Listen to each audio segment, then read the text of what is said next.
केंद्र की मोदी सरकार किसानों को आधुनिक तरीके से खेती करने के लिए जागरूक कर रही है और उस आधुनिक खेती का ही एक नया आयाम है कॉन्ट्रैक्ट खेती या फिर अनुबंध पर खेती।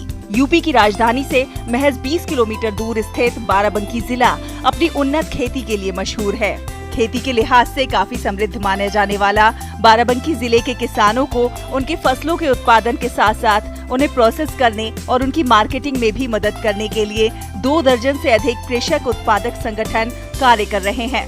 ये संगठन हजारों गरीब किसानों को बीज, उर्वरक, कीटनाशक, कृषि यंत्र सही कीमत पर उपलब्ध करा रहे हैं और बिचौलियों और मंडी में कालाबाजारी से भी उन्हें मुक्त करा रहे हैं। अभी तक किसानों को अपनी उपज का सही दाम नहीं मिल पाता था और मार्केटिंग में भी काफी दिक्कतें होती थीं। अब छोटे किसानों को मंडी ले जाने वाले भाड़े और उपज के कम दामों से भी निजात मिली है। गांव में एक मीटिंग हुई जिसमें बताया गया कि एक आसरा बायोटेक प्रोड्यूसर कंपनी है। वो जो कंपनी है किसानों की कंपनी जिसमें लोग सदस्य बनते थे, सदस्य बनाया गया और वो कंपनी क्या करती है कि लोगों को तकनीकी जानकारी देती है। तकनीकी जानकारी जिसे परंपरागत जो खेती उसको छोड़ करके सब्जी खेती की ओर रुख मोड़ा जाता है।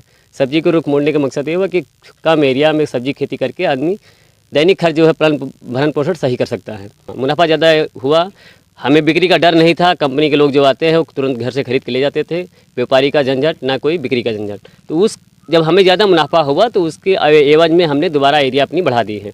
इस बार क्या लगा हुआ है कॉन्ट्रैक्ट फार्मिंग में मुनाफा ज़्यादा रहता है तो जो दैनिक खर्च जो भी रहन सहन व्यक्ति का है, जो घर के बच्चों का पढ़ाई लिखाई खर्चा है या जो भी माइनस करना है इस सब्जी खेती से या कॉन्ट्रैक्ट फार्मिंग से, केला खेती से वो हमारा मैनेज हो रहा है। किसान इंद्र राम आसरा ने पिछले साल से कंपनी के साथ जुड़कर सब्जियों की कॉन्ट्रैक्ट फार्मिंग के लिए 3 एकड़ जमीन पर खेती का अनुबंध किया।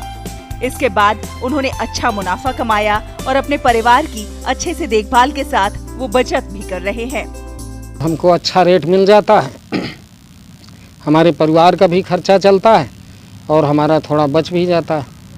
और ये जो हमारी भारत सरकार ने हम लोगों को मंडी समितियों की छूट दी है ये बहुत अच्छा किया है, क्योंकि हम लोग कभी ले जाते थे तो मंडी वाले बहुत परेशान करते थे, बीच में जुर्माना भी लेते थे, कभी 1000, कभी 2000, कभी 4000। कॉन्ट्रैक्ट फार्मिंग में कृषि विभाग द्वारा अधिकृत FPO की बड़ी भूमिका होती है।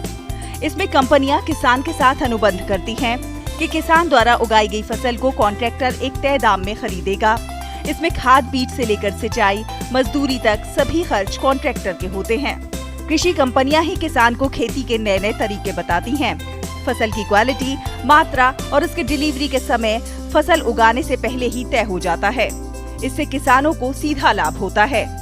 कॉन्ट्रैक्ट फार्मिंग में, अनुबंध खेती में अच्छा फायदा होने की उम्मीद है। जो टैक्स हम लोगों को पड़ता था मंडी में वो बच जा रहा है। अगर हमसे बायर जो खरीदार है डायरेक्ट किसान अगर मंडी को लेके जाना चाह रहा है तो उसके सामने समस्या थी। हम लोग को जवाब देना पड़ता था कि जो है भैया ये हमारा खतौनी लेके चलना पड़ता था कि ये हमारा सामान लेके जा रहा है। अभी वो समस्या खत्म हो गई, आके हमसे खेत पे कोई भी सामान लेके जा सकता है। ऐसा अक्सर देखा जाता था कि जिन फसलों को न्यूनतम समर्थन मूल्य का कवच हासिल नहीं है उन्हें आज भी किसान हर दूसरे तीसरे साल सड़कों पर फेंकने को मजबूर हो जाते हैं, क्योंकि जो कीमत उन्हें बाजार में मिल रही होती है उससे आने जाने का भाड़ा तक नहीं निकलता। ऐसे में खरीदारों के साथ किसानों के कॉन्ट्रैक्ट की ये कॉन्ट्रैक्ट फार्मिंग सुरक्षित भी है और उन्हें लाभ भी हो रहा है।